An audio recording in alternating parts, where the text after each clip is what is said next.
The porch light was still on when I walked back to the car. The pizza bag felt lighter than it should have, and the door behind me hadn't fully closed. The screen swung a few inches, caught by a draft. Inside, something clicked.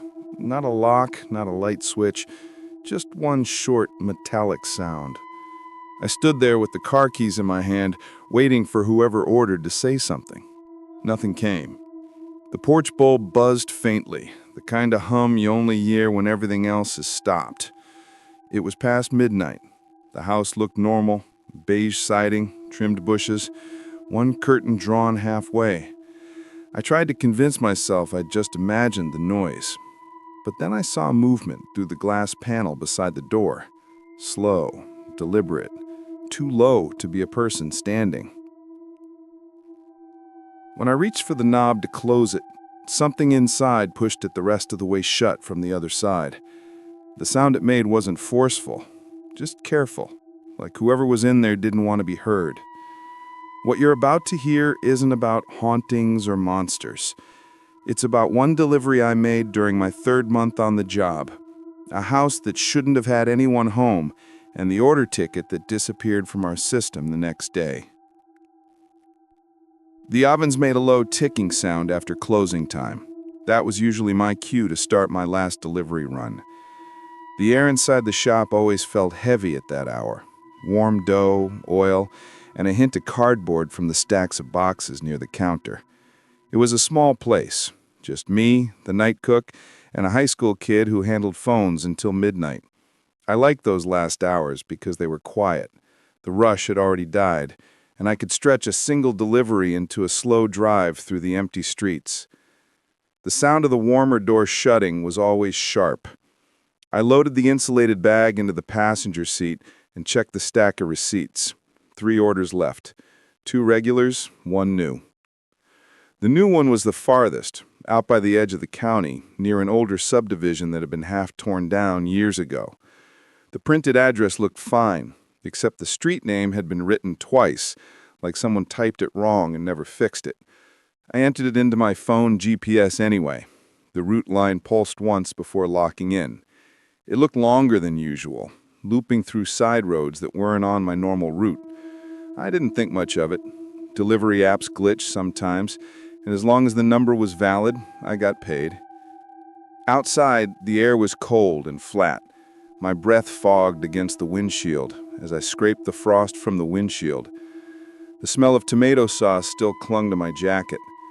I backed out from the lot and turned onto the main road. The tires made that soft humming sound over the salt grit left from earlier snow. It was the kind of night where sound carried far. I could hear a dog barking blocks away, and when I passed under a traffic light, the chain above it clinked faintly in the wind. Most of the houses near the center of town had already gone dark. Only a few porch lights stayed on, glowing through thin sheets of cold air. The dashboard clock read 12:42 a.m. The receipt said the delivery had been placed at 12:17. Usually, by that time, whoever ordered would already be watching from a window, waiting to grab their food quick. I turned onto the bypass that led to the older side of town. The street lights thinned out, leaving long stretches of black road between orange halos of light. I rolled the window down a few inches to stay awake. The cold air smelled faintly like wood smoke and something damp, maybe the river nearby. When I reached the end of the marked streets, the GPS arrow kept pointing forward into a blank section of map. I slowed, thinking maybe it would reroute. It didn't. A narrow road branched off to the right. No sign, no number, just a short slope down into a cluster of houses set far apart. Most of them looked empty, blinds drawn tight, driveways clear of cars. I drove slowly, scanning the mailbox numbers with the dome light on. They stopped matching halfway down. Then, tucked between 2 unlit homes, I saw a porch light still burning. Yellow, steady, no motion. The number on the mailbox matched the receipt exactly. That's where the order was supposed to go. I parked at the curb, engine running, and looked up at the house. The curtains were half drawn, and I could see the faint shape of a hallway light deeper inside. Nothing moved. The ticket on the bag said prepaid, leave at door if no answer. I decided to knock anyway. The front steps were slick with frost. I took them slow, one hand on the rail. Up close, the porch light gave off a low buzz, steady but dim, like the bulb had been running too long. The door itself looked ordinary. White paint, brass knob, screen door hanging a little crooked. There were no signs of movement inside, no sound of a TV or footsteps. I knocked twice, light at first, then harder. The sound didn't carry far. The air felt thick, like a blanket of cold pressing down. I waited the usual 30 seconds, then called out, "Pizza delivery." Nothing. I tried the doorbell. It gave one soft chime, dull and uneven, like the wire was half broken. After another minute, I pulled the bag from my shoulder and set it down on the mat. I took out the box, balanced it on my hand, and started to slide the receipt onto the flap. That's when I noticed something on the ticket. The timestamp wasn't right. It read 12:17 a.m., but not tonight's date. It was from a month earlier. The ink had faded slightly, like it had been printed and left somewhere cold. I checked the phone order log just to be sure. The last call on the system was from a regular on Park Street, not this address. The screen door creaked. Not a gust. The hinge just moved by itself, like pressure shifting behind it. I stepped back and watched the door settle. The light from the porch wavered slightly, not dimming, just trembling across the siding. I called out again, louder this time. "You still want this order?" The hallway light inside flicked on. No footsteps, just the light. It lit part of the entryway, an old rug, a narrow table, a framed photo hung too high on the wall. I could only see half of it through the side glass. Then the bulb dimmed, flared, and steadied again. I heard movement, slow, uneven, like someone crossing the floor in socks. It stopped just beyond the doorway. I said, "Delivery," again, quieter this time. A shape crossed the light. Not a full silhouette, just a shoulder and part of a head, like someone leaning halfway out of a room. The screen door moved again, this time inward. I couldn't tell if it was wind or not. I stood still. The only sound was that buzzing light above me and the faint shift of floorboards inside. When I stepped forward to set the pizza down, I noticed the smell. Faint at first, then sharper. Cold dust, like a room that hadn't been opened in a long time. The door's brass knob turned a fraction, enough for the latch to click against the frame, but it didn't open. I waited. My breath made a small cloud in front of me. After maybe 10 seconds, the hallway light went out again. The porch light bulb flickered once and steadied. I put the box down on the mat and took a step back. Right then, a sound came from deeper inside, a low scrape, metal against tile, followed by a soft thud. It reminded me of something being set down on a countertop. I didn't wait to find out more. I turned and walked down the steps, slow, deliberate, not wanting to look back yet. Halfway to the car, I heard the screen door ease open again. That same creak, same measured rhythm.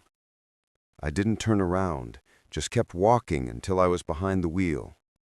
When I looked up through the windshield, the porch light was still on, but the pizza box was gone. No door slam, no movement, just gone. I sat there, hand on the ignition, listening. The wind had died completely. No cars passed, no animals, nothing. Then from the glove compartment, my receipt printer clicked once, the kind of mechanical snap it makes before printing a new order. The paper fed out an inch, blank. I stayed in the car longer than I should have. The heat fogged the glass, and I wiped it clear with the back of my hand. The porch light still burned steady, but the house itself looked darker now, like the glow didn't reach past the doorway. The delivery bag sat on the seat beside me, empty except for the faded receipt. I checked it again. Same timestamp, same address. The order number was shorter than usual, missing the last 2 digits. I told myself I'd go back, just to pick up the box or leave a note, something for the record. That's what the store asked us to do if a customer didn't come out. I put the car in park, left the engine running, and stepped back into the cold. The night was quieter than before. My shoes crunched against the frost-coated driveway. The air smelled heavier now, like wet plaster or an old basement. When I reached the porch again, the box wasn't on the mat. The screen door hung half open, moving slightly with the draft. I didn't want to knock again, but I did, once, firm. The sound was swallowed instantly, no echo, no response. Then I saw it. Through the glass panel beside the main door, a faint light was moving inside. Not steady, like a bulb. It swayed a little, yellow-white, as if someone carried it past the hall and toward the back rooms. I waited, expecting to hear footsteps. Nothing. The house gave a single creak from within, that slow stretch of wood settling, but too close to be the frame. I called out again, "Hey, you forgot your food!" The air shifted. I could smell something new now, like burned paper or the inside of an unplugged heater. The light moved again, this time closer. I caught a clearer glimpse through the side glass.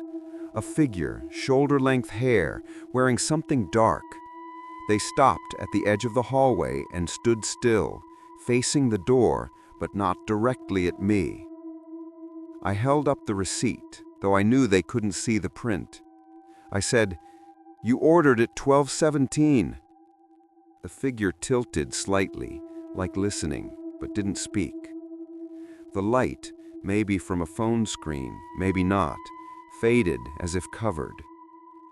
Then the bulb over the porch went out. For a second, everything disappeared. I stood there breathing into the dark. When my eyes adjusted, I saw only faint shapes, the line of the roof, the pale square of the door. Behind it, there was motion again, not walking, closer to crawling, something low against the floorboards. I heard a slow drag, like cloth over wood.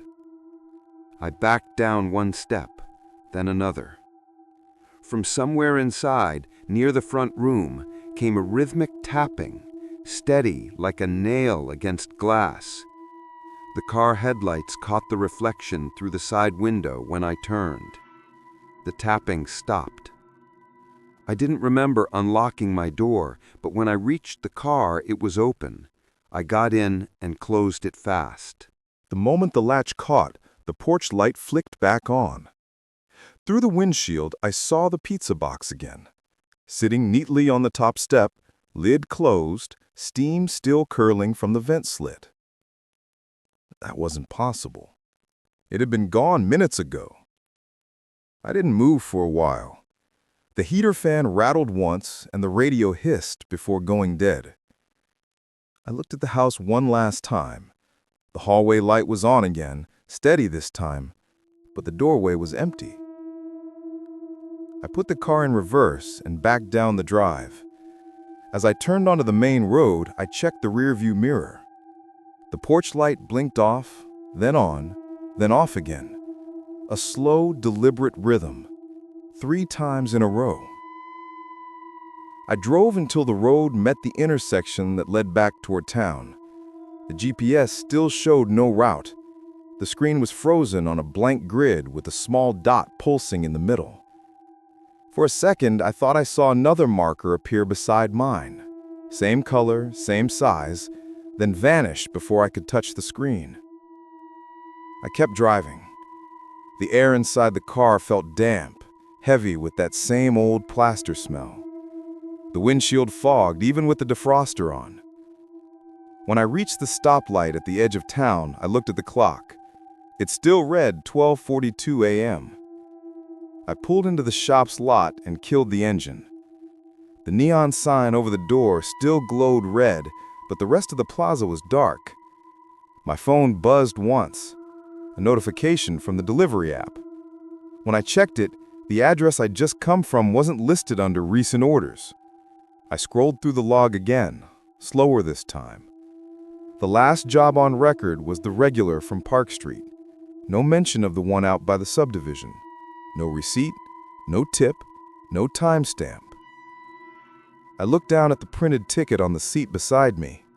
The ink had smudged from the heat of the car, but the address was still clear. The date, though, it wasn't last month like I thought before. It was from December 17th, 2019. Almost 3 years old. I didn't remember the order. I wasn't even working there then. Inside, the shop was quiet. The ovens had cooled, and the metal racks gave off faint heat. Marlene, the night cook, had already gone. The only sound was the hum of the walk-in fridge and the slow drip of the coffee machine. I set the bag on the counter and went to the terminal to check the delivery log again. The screen flickered once before loading. Still nothing. No record, no name, no phone number. The printed ticket lay flat on the counter, curling slightly at the corners. I picked it up and noticed the bottom edge was torn, like it had been ripped from another order slip. The ink smelled faintly of mildew, the kind you get from damp paper left in storage. I tried to remember who had taken the call, but the line had been online orders only that night. The manager confirmed it the next morning. There hadn't been any manual entries since 10 p.m. He thought maybe I'd printed an old test order by accident, but when we checked the archives, the file didn't exist. The order number skipped from 7641 straight to 7643. The next day, I drove past that neighborhood again in daylight. The road where I'd turned off looked different, shorter somehow. The last two houses were boarded up, numbers missing from the mailboxes. The one where I'd stopped wasn't there. Just a patch of grass and a line of concrete foundation. I parked on the shoulder for a minute, engine running. The air smelled like thawed mud and something faintly sweet, maybe old insulation. When I got out to look, the ground where the porch should have been was soft, like it had been dug recently. Someone had left a few bricks stacked near the edge, still marked with white paint from old siding. The spot felt quiet, but not empty. The kind of quiet where sound has a weight to it. I walked back to the car without looking behind me. That evening, I told my manager I'd rather stick to in-town deliveries. He didn't ask why. A few nights later, one of the new drivers, a kid named Luis, mentioned something odd during closing. Said the ticket printer in his car had fed out a blank strip around midnight. He joked that the system was haunted. I didn't say anything. Later that week, I checked the dashboard clock before my first run. The display blinked once before settling on 12:17 a.m. The heater fan clicked twice, just like the one in the car I'd driven that night. The smell of warm dough and tomato sauce came stronger than usual, and for a moment it felt like the air inside the cab wasn't moving at all. When I pulled out of the lot, I glanced in the side mirror. The reflection of the shop light stretched across the wet pavement, clear, steady, except for one brief flicker, like someone had stepped in front of them. I drove home after the shift and left the receipt in the glove box. I still keep it there, folded once, edges gone soft. The ink's almost gone now, but the number's still visible if you tilt it toward the light. Last month, I covered a late shift again. The night was quiet, streets empty, same frost along the curbs. Around 12:17, the printer in my new car clicked once, paper feeding out half an inch, blank. Then the GPS chimed, unprompted, and a new address appeared on the screen. Same street name, same number. Only this time, the route line didn't stop at the edge of town. It just kept going, straight into the blank part of the map. The porch light was already on.